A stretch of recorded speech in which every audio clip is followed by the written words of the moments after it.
Oh, the devil. Oh, yeah. Oh, yeah, you order. Okay. Right. I've got a bit of a confession to make.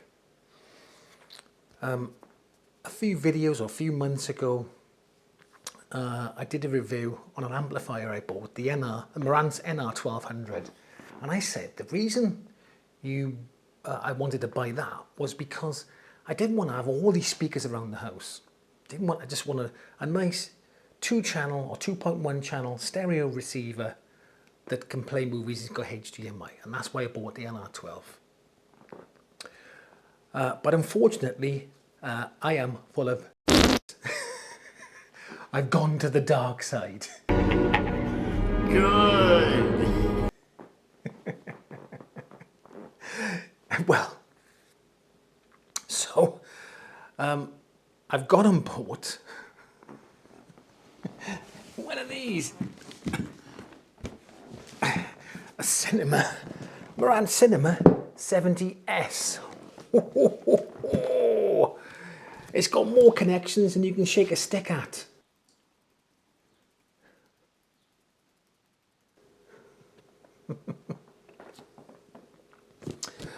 But in my defense, when I've been doing speaker reviews, I have kind of been holding on to a few speakers.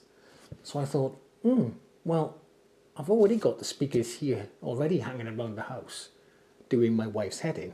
So I may as well utilize them if they're here anyway. That makes sense, doesn't it? That's a kind of a justification. Anyway, let's get the thing out of the bloody box.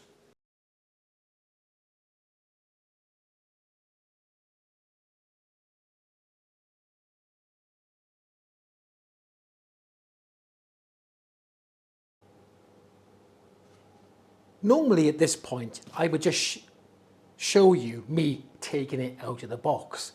But I thought this was pretty cool. So you've got your power lead here. This is the microphone for the Audyssey calibration thing, which I'll go through later. But you've got this nice little box here on the top. And in there, you've got, it's nicely packaged, isn't it? Looks very nice. Got your instructions, okay. Unlock the magic. It's got a little pouch here with this thing in. Lots of literature in. There you've got your Wi-Fi antennas, your remote. Nice looking remote too. That is nice. I like that. Oh. Got the batteries, your Wi-Fi, Bluetooth antennas. Got your AM aerial, loop aerial there. And also, there we are. It's the FM aerial as well. I probably won't use either of them. I'll just use internet radio. What's that in there? What we got in here? Something else under there as well. Oh, lots of stuff. Look what else we got here. So, okay. So I think you've got stickers here you can stick on your speakers to show where they are. Stickers. Who doesn't love a good sticker? What's this in here? What's this? What's this, I ask? Is that the stand for the microphone, I wonder? I think it is. I bet that's the stand.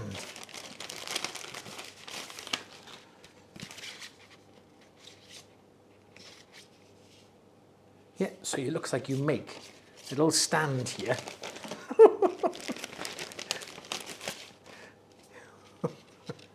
I love it. I love it.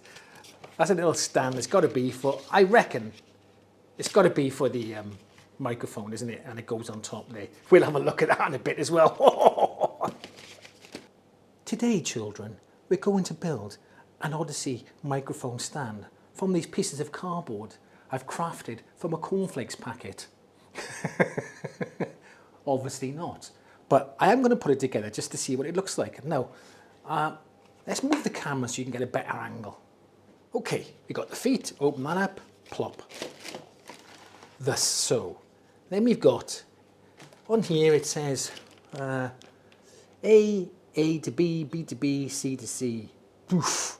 Okay, So A on there, open that up like that. And that goes A. Guessing like that. I think you match up with these white lines here.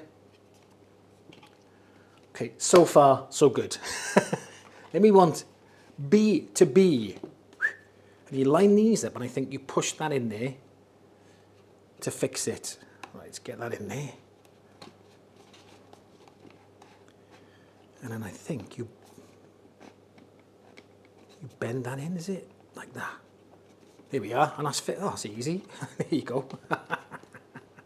It's going to be too tall. It's going to go off camera. There we are. So I've moved the camera back a bit so you can see the full structure, the full edifice. Okay? This is like one of them Egyptian obelisks, isn't it? You know, it'll be a mystery in the future how I got this together. How did they do that back then with the technology they had? Wow. Okay, and it's C to C. So we go C in here. There we go. See, I missed my calling, I did. Now, there we are. Now, I didn't want to do that because you can adjust this up and down. So you can see there's lots of tabs here. So you get your level. So let's put it at the bottom level for now.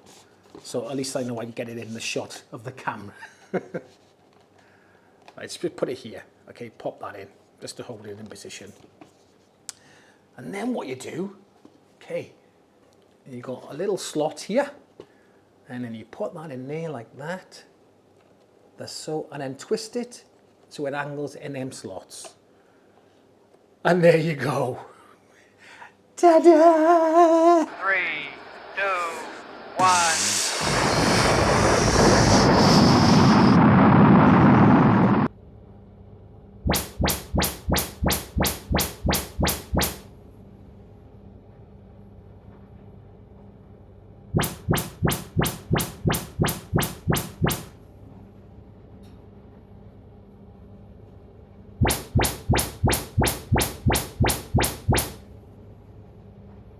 Okay, so I tried the Audyssey calibration microphone, and unfortunately it didn't work very well for me. It calculated the distances pretty good, but when I played it back, it sounded awful. It sounded really thin. It just didn't sound right at all. So I calibrated it myself, and now it sounds awesome. And now it could be the shape of my room is a bit odd. There's a few little things you can't see above me. Here's a little step coming up where the stairs run up. So that could have something to do with it. My room does need a bit of treatment. I've put carpets down, I've put things on the wall, I've tried to make some soft furnishings. It's still not enough. So I might have to put something on that wall there to maybe help it. But that could be it. Other reviewers have said that the calibration is pretty good. Didn't work for me, so it may or may not work for you. Anyway, let's have a look at this amp. Let's have a look on the front, is it? Okay, here it is. Right, so I do like the look of it. It's kind of a mix of retro and modern type of thing. I think I do prefer it over the old look. This is the NR12 here, and I'll be doing a sound comparison between the two using the stereo music. I just want to see how they sound musically against each other. But I do like the look, and it looks like they're going for a more old school approach to their logo. This is very reminiscent of something from the 80s and 90s, that, as opposed to this. I've got a tape deck, a Marantz tape deck from like 1997, and that looks very similar to the logo on that. So, anyway, let's start from left. I couldn't tell my left from right in. Left to right. Anyway, on-off switch. Input selector. Okay, then you've got your setup mic here. Like I said, it didn't really work for me, the Audyssey setup. And for those of you who think I just put it in one position and left it there, no, I did not. I moved it around and put it over there, I put it back there, I made it taller, I made it smaller. I did everything I could to try and get it working. Tried it 4 or 5 times, didn't work for me. Any road. Okay, then you got MDAX, that upscales lower res music. So if you've got maybe a 120 kilobyte file or something, I think it even upscales CDs to a higher res music. So that's what that is. Then you've got your zone 2 on off. If you want an extra zone in another room. And this is zone 2 source. So you can have catch-up, HP, no, never mind. Then you got internet radio, internet. Then you got your dimmer. That's really dim and bright. Then you got your status, tells you everything you need to know on this little display here. Your sound mode, pure direct, so you've got direct and pure direct. Then you got USB, and that plays pretty much everything. WMA, MP3, WAV, AAC, FLAC, Apple lossless, and DSD. Then you've got your volume. Headphone jack. Now, one thing I will say about this display, if you've got decent eyesight, it shouldn't be a problem. But for me, just sat in my chair, maybe 6 feet away, about 2 meters away, I struggle seeing that because I'm short-sighted. So with this one, it wasn't a problem. So I could see this one, but this one, and I couldn't find a way to increase the size of the font. So it is what it is. It's very clear, very bright, but for me, past 2 meters sat down, I do struggle to see it a little bit. So that could be an issue for some people. Maybe you just have to get off your arse and move closer. There you go. Okay. Okay, I've got it all connected up, so it's a bit of a mess behind here. But I didn't want to unplug it all and then plug it all back in again for this video because I've been testing it and listening to it. So I'll leave it all plugged in. It'd be all right, wouldn't it? Yeah, it's fine. Oh, anyway, okay, let's start again from the left to the right. Okay. Wi-Fi Bluetooth antennas. It's worth saying that the Bluetooth, I think, is only Bluetooth 4 or 5, SBC and AAC. Not the best Bluetooth, but I'll never use Bluetooth. I'm going to use Wi-Fi. Why would I use Bluetooth? What about Bluetooth headphones, you muppet? Okay, so there you are. And then you've got on the top your digital connections, your coaxial, your optical, one of each. Then you've got your network Ethernet cable if you want to hardwire it instead of using Wi-Fi. I'm using Wi-Fi at the moment. Then you got your phono here with the ground screw. I will say the phono is not bad at all. Not bad at all, okay? If I had to grumble about anything, it's the gain. It just doesn't go loud enough, okay? I had to whack it up pretty loud to get anywhere near. I like to listen to around 75 to 85 dB sometimes, you know, I like it a bit loud. And I had to whack the volume up quite high to get it to over 75 dB. So I just think if Marantz had one thing they could do with this phono, it's increase the gain on it. Other than that, not a bad. It's better than maybe a built-in one you get on the turntable. Is it as good as maybe a Shipmani 2? Probably not, but it sufficed for me. Then you got your FM, AM aerial sockets here. I'm not going to use either of them. I'm just going to use the internet radio. Then you got your auxiliaries here for CDs, whatever. I've got my tape deck plugged into that at the moment. Got your subwoofer out here. Now I've only got one subwoofer, but you can have 2. Bless you. And then this is good. I like this bit. Then you've got your pre-outs. Oh, don't see this very often. Now the pre-outs are great because this is rated at 50 watts per channel RMS into 8 ohms stereo 2 channel. Okay, when you're going into 5.1 or more, you're probably only going to get about 35 watts per channel into 8 ohms, and maybe around 49 watts per channel into 6 ohms potentially. I think around there, because Marantz guarantee at least 70% of what they say the 50 ohm rated, the 50 watt rating is. Anyway, so if you got for me in my room, it sounds fine. It's plenty loud enough, okay. But if you've got a bigger room, or you want to move it into a bigger room, because this is really made for a living room, a lounge or something. But if you wanted to move it into a bigger room, you could use it as a preamplifier and get a power amp. And you can connect this to a 6-channel power amp. Now I know this has got more than 6 channels, but you can leave the center or the up-firing speakers, the Atmos speakers, plugged into this. And you can plug the rest of these into, say, a 5 or 6 channel power amplifier to boost the rest of them. And so you go blip, blip, blip, blip into your power amp.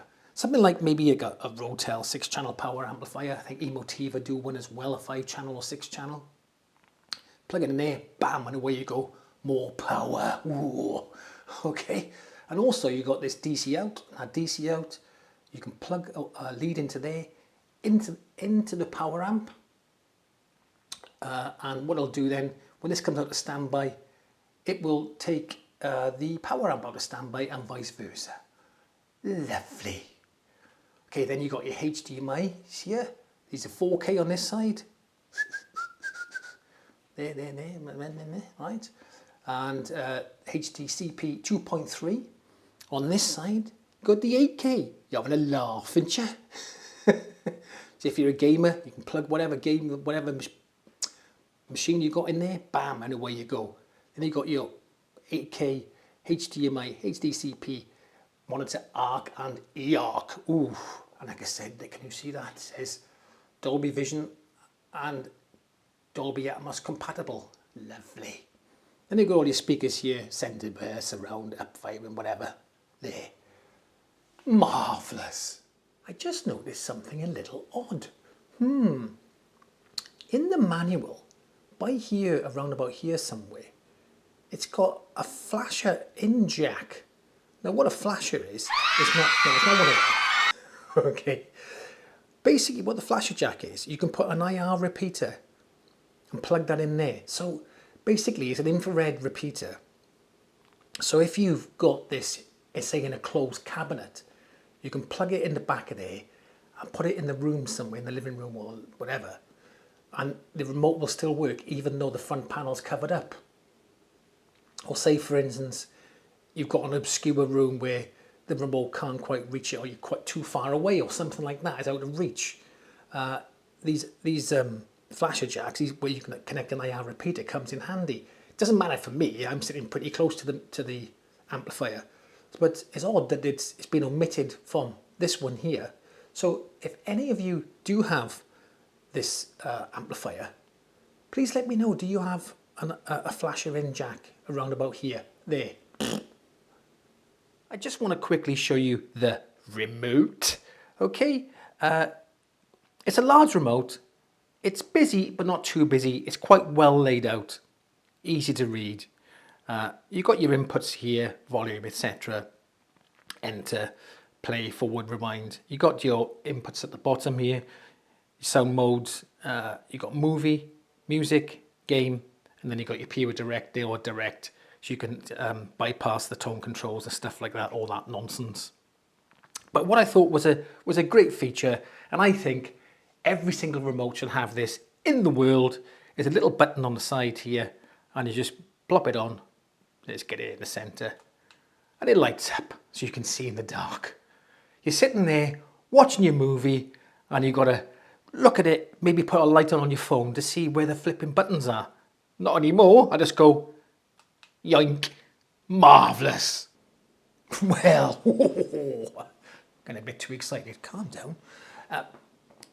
Anyway, so the HEOS app works very well. It's got everything you need on there.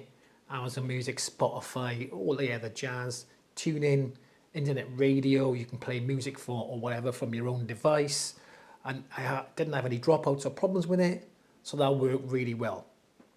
When it comes to the interface, I thought the interface is good, quite snappy, and it's a bit of an upgrade from the previous version in the NR1200. It looks a little bit slicker. Very easy to navigate. I had no issues with it at all. Yeah, it just looks a little bit better than the NR12. But most importantly, how does it sound? Okay, well, film-wise, movie-wise, I was really impressed. I didn't feel it was underpowered at all, but that's in my listening room, okay?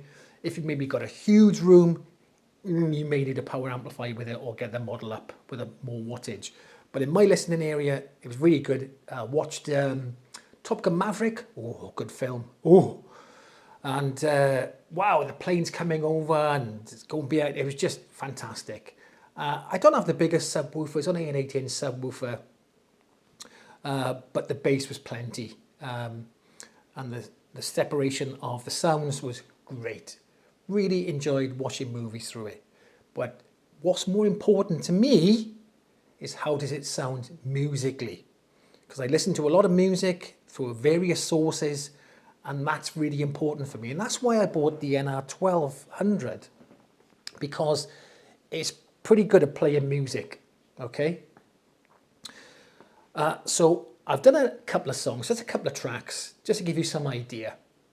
Have a listen to them and let me know what you think in the comment section, okay? Anyway, have a listen.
So what do you think? Oh, maybe some differences of opinions there. Personally, I thought the 70S sounded a little bit cleaner, a little bit smoother presentation. It wasn't clinical at all, but it just seemed like a slightly bigger soundstage and smoother, cleaner presentation. It was just a little bit nicer, more musical, I would say. And that's good, you know, seeing as the NR1200 is pretty good at playing music. I thought the 70S was just that little bit better. Obviously, look, everyone's ears are different. I've said before in the past, people have discussions in the comment section going, oh, I thought this was better, that was better. But everyone's ears are different. Some people prefer higher treble, some people prefer less treble, some people prefer a more forward mid-range, some people prefer more recessed mid-range. Some people like a lot of bass, some people don't like a lot of bass. So it's all relative to you as the listener. All I can do is give you my opinion, what I thought. And what I thought was the 70S was just slightly better. It presented the music better, which I'm happy with because I listen to a lot of music. Anyway, that's come to the end of the video. Okay, don't forget to like if you got this far. And subscribe. Come on, sort it out. You can always subscribe. You can always unsubscribe later on if you think this guy's a tosser. I can't handle him. Just unsubscribe. There you go. Do me a big favour helping the channel out. Anyway, I'll catch you in the next one.